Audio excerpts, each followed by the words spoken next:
So good morning from the crew car. I'd actually tried to put a baseball cap on for this update because it's at that point where I feel like I'm starting to become the crypt keeper in my looks, and my hair is a total frizz-ball. But you know what? After 8 days and 15 hours of racing non-stop, you're just gonna have to take me as I am.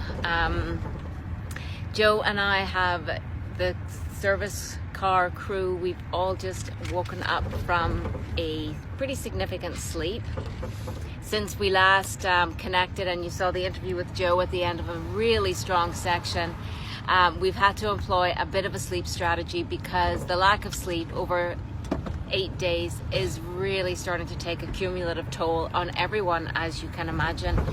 And that is part of what that race does, is that slow stripping away of your own resources so that everything you've got is focused, laser focused on just what it takes to move forward.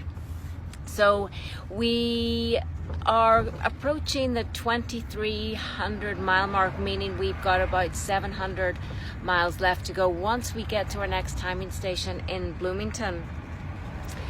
We're all looking forward to that. I mean, the miles are ticking down, there's no doubt about that, but it's still an overwhelming distance to have to travel. Joe is holding his lead on his age category by 135 miles, which all we can assume from that is every rider out here is starting to slow up, break down.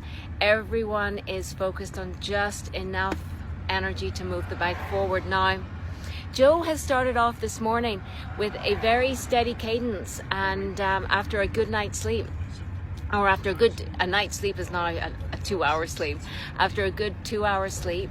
So we're going to be hitting some of the hills today, and that's going to help to focus him even further. It's going to help him stay awake.